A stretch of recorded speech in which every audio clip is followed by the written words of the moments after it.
이 시간 하나님께서 우리에게 주시는 말씀은 누가복음 21장 5절에서부터 19절까지의 말씀입니다. 제가 봉독할 때 살아계신 하나님 아버지 음성을 다 들으실 수 있기를 소원합니다. 몇몇 사람들이 성전을 가리켜서 아름다운 돌과 봉헌물로 꾸며놓았다고 말들을 하니 예수께서 말씀하셨다. 너희가 보고 있는 이것들이 돌 한 개도 돌 위에 남지 않고 다 무너질 날이 올 것이다. 제자들이 예수께 물었다. 선생님, 그러면 이런 일들이 언제 있겠습니까? 또 이런 일들이 일어나려고 할 때에는 무슨 징조가 있겠습니까? 예수께서 대답하셨다. 너희는 속지 않도록 조심하여라. 많은 사람이 내 이름으로 와서 말하기를 내가 그리스도다 하거나 때가 가까이 왔다 할 것이다. 그러나 그들을 따라가지 말아라. 전쟁과 난리의 소문을 듣더라도 두려워하지 말아라. 이런 일이 반드시 먼저 일어나야 한다. 그러나 종말이 곧 오는 것은 아니다. 그때 예수께서 그들에게 말씀하셨다. 민족이 일어나 민족을 치고 나라가 일어나 나라를 칠 것이다. 큰 지진이 나고 곳곳에 기근과 역병이 생기고 하늘로부터 무서운 일과 큰 징조가 나타날 것이다. 그러나 이 모든 일이 일어나기에 앞서 사람들이 너희에게 손을 대어 박해하고 너희를 회당과 감옥에 넘겨줄 것이다. 너희는 내 이름 때문에 왕들과 총독들 앞에 끌려갈 것이다. 그러나 이것이 너희에게는 증언할 기회가 될 것이다. 그러므로 너희는 변호할 말을 미리부터 생각하지 않도록 명심하여라. 나는 너희의 모든 적대자들이 맞서거나 반박할 수 없는 구변과 지혜를 너희에게 주겠다.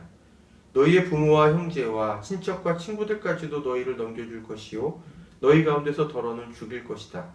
너희는 내 이름 때문에 모든 사람에게 미움을 받을 것이다. 그러나 너희는 머리카락 하나도 잃지 않을 것이다. 너희는 참고 견디는 가운데 너희의 목숨을 얻어라. 아멘. 아멘. 주님께서 주시는 말씀입니다. 종말이 있든지 없든지 라는 제목으로 오늘 주신 말씀의 의미를 함께 살펴보고자 합니다. 누가복음의 저자인 누가가 누가복음을 기록한 목적은 크게 두 가지인 것으로 추정이 돼요. 하나는 기록할 당시에 누가가 그의 공동체에서 목격했던 유대 기독교인과 이방 기독교인들 사이의 이 갈등을 해결하는 것이었고요. 다른 하나는 당연히 일어났어야 하는 종말이 아직 일어나지 않은 그 상황 때문에 혼란스러워했던 그의 공동체 구성원들에게 무언가 납득할 만한 설명을 하는 것이었습니다. 누가는 누가복음서를 어떤 역사적인 진공 상태에서 기록한 것이 아니라 그의 공동체에서 그가 목격했던 상황을 해결하기 위해서 기록했다는 것이죠. 오늘 본문 말씀은 당연히 일어날 줄로만 알았던 그 기대됐던 종말, 다시 말해서 주님의 재림이 일어나지 않아서 그러한 상황 때문에 혼란스러움을 겪고 있던 그의 공동체를 염두에 두고 기록된 말씀입니다. 본문 말씀을 통해서 표면적으로 누가가 말하고자 했던 것은 이것이었을 거예요. 예루살렘 성전의 멸망이 곧 이 세상의 종말을 가리키는 신호이거나 주님의 재림을 알리는 신호는 아니다. 그것은 단지 예루살렘 성전의 멸망일 뿐이다. 분명 초대 기독교인들에게는 예루살렘 성전의 멸망이 곧 이 세상의 종말이자 주님의 재림을 알리는 신호탄일 것이라는 믿음이 있었던 것 같아요. 거기에는 이유가 있습니다.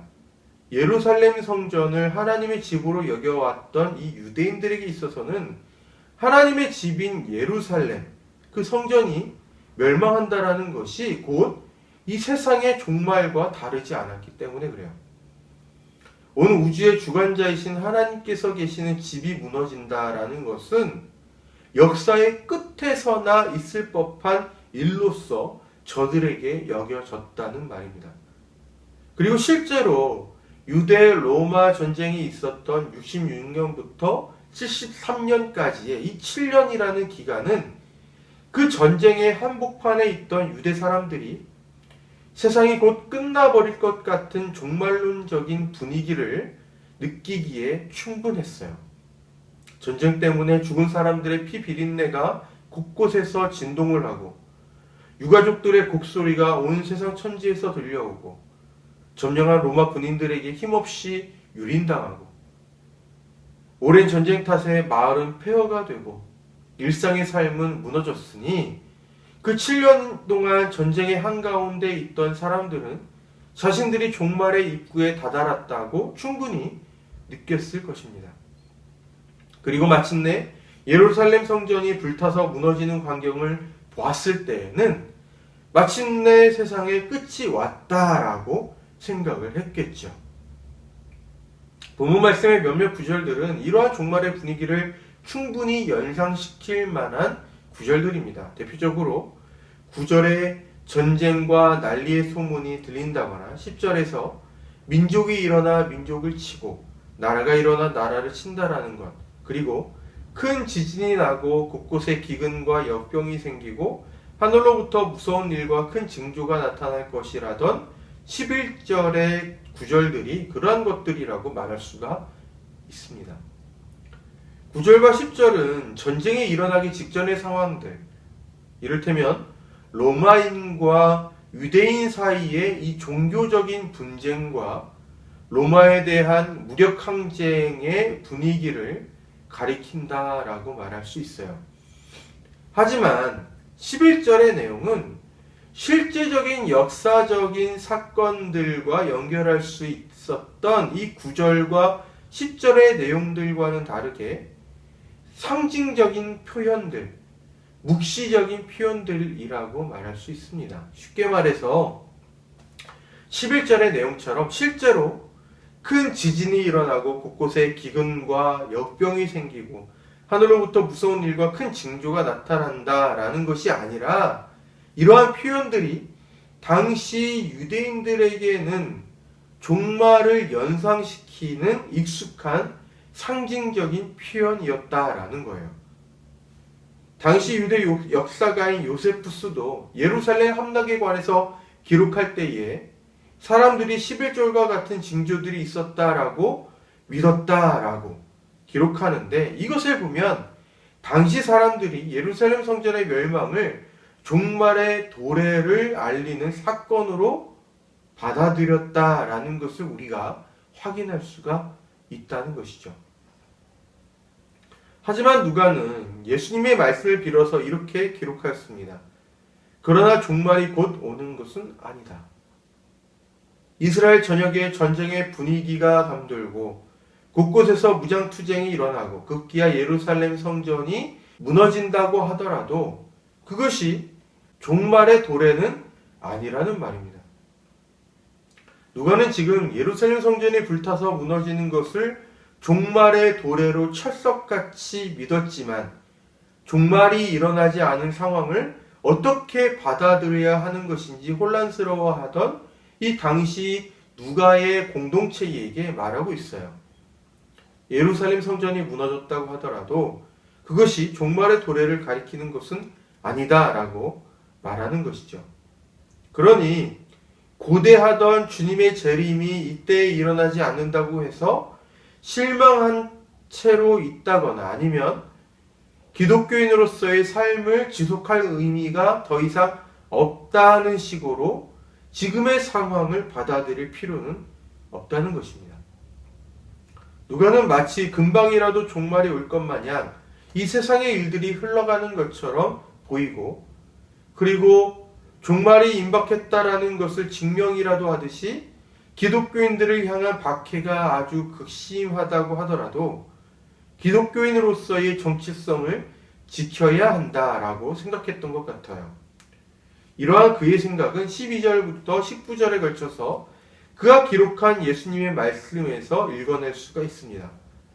실제로 초대교회 성도들은 열성적인 유대인들에게만이 아니라 이방인 통치자들과 로마 정부로부터도 박해를 받았어요. 심지어 기독교 신앙을 지키는 일 때문에 그의 기독교 신앙을 인정할 수 없고 그로 인해서 사회적인 피해를 함께 겪어야 했던 그의 가족들로부터도 배척을 받는 일도 있었습니다. 유대교가 곧 사회와 문화, 정신의 핵심으로 작용하던 사회에서 그러한 유대교를 버린다라는 것, 기독교로 개종한다라는 것은 이미 그 자체로 여러 방면에서의 배척과 소외, 손해를 감수해야 하는 것이었기 때문입니다. 그러나 19절을 통해서 예수께서 말씀하시는 것은 성도들이 그러한 박해의 상황에 놓이게 될 때에 기독교인으로서의 정체성을 굳게 지켜내어야 한다라는 것이었죠. 예수님은 이렇게 말씀하십니다. 너희는 참고 견디는 가운데 너희의 목숨을 얻어라. 물론 예수님의 이 당부의 말씀은 곧 누가가 그의 공동체에게 당부하는 말이기도 합니다.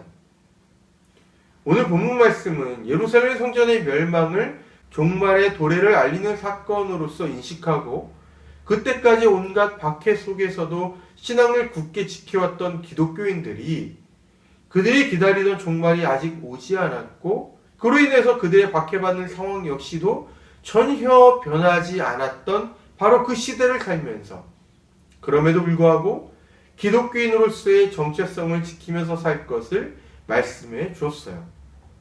이것은 기독교인으로서의 정체성을 지켜내는 삶이라는 것이 비단 꼭 종말이 임박했기 때문에, 다시 말해서 주님의 재림이 임박했기 때문에 그리해야 하는 것이 아니라 언제나 행해져야 하는 것이라는 메시지를 담고 있습니다. 이것을 이해하기 위해 더 쉬운 예를 하나 들어보면 평생 악하게 살다가 죽기 직전에 자기가 살아온 삶을 회개하는 것이 아니라 죽기 직전에나 꼭 그러는 것이 아니라 늘 바르게 살아가는 것이 옳은 것이라는 말과 같습니다. 기독교인으로서의 정체성은 종말이 임박했건 아니건 늘 지켜져야 한다라는 말인 것이죠. 교회력상으로 보면 이제 다음 주일이 마지막 주일이 됩니다. 왕이신 그리스도 주일이라고 부르기도 하죠. 교회력은 예수 그리스도의 오심을 준비하는 대림절을 시작으로 해서 왕이신 그리스도 주일에서 끝마칩니다. 이처럼 예수님의 오심과 부활, 승천 후 다시 오심을 해마다 교회력을 통해서 교회가 지켜왔던 거죠. 교회력상으로는 다음 주일이 한 해의 끝이기 때문에 오늘 우리에게 주어진 본문 말씀도 종말과 관련된 말씀으로 제시된 것이라고 이해할 수 있어요. 2000여 년 전의 기독교인들에게는 종말이 실제적으로 아주 큰 주제이자 매우 큰 관심사였고 그들이 받았던 박해 때문이라도 종말의 도래와 예수님의 재림을 고대하는 그들의 신앙은 깊었을 것입니다. 하지만 오늘의 우리에게 종말이라거나 예수의 재림은 현실적으로 체감되는 단어나 주제와는 거리가 멀죠. 그러나 누가가 그의 공동체에게 기독교인으로서의 정체성을 가지고 살아가는 것이 종말의 임박과 지연에 상관없이 늘 행해져야 한다라는 것을 말하고자 했던 것처럼 이 말씀을 받는 우리 역시도 종말이나 재림이 체감되든 체감되지 않든지 상관없이 기독교인으로서의 정체성을 지키면서 사는 것이 바로 오늘을 살아가는 우리의 자세인 듯 합니다. 초대 교회 성도들이 엄청난 박해 아래에서도 기독교인으로서의 정체성을 지키면서 살아내었던 것처럼 그 굳건한 믿음을 오늘의 우리가 소유할 수 있게 된다면 참으로 좋겠어요. 하지만 그러하지 못하다고 하더라도 순간순간마다 어떻게 반응하면서 살아갈지를 하나님께서 깨우쳐 주시는 대로 살아갈 수 있다면 그것만으로도 참 다행이다 싶습니다. 이러한 은총이 오늘부터 시작된 한 주간의 우리의 삶 속에 부어지기를 빕니다. 기도하겠습니다. 주님, 비록 오늘의 저희가 주님의 재림이나 종말에 대해서 무감각한 채로 살아간다 하더라도 기독교인으로서의 삶을 살아가는 일에 게으르지 않도록 저희를 붙들어 주십시오. 때때로 저희가 흔들릴 만한 사건들을 만나게 되더라도 그래도 주님 곁에 묵묵히 서 있을 수 있도록 저희를 지켜주십시오. 언제나 어디에서나 성령님을 통해서 저희와 함께 하시는 예수님의 이름으로 기도합니다. 아멘.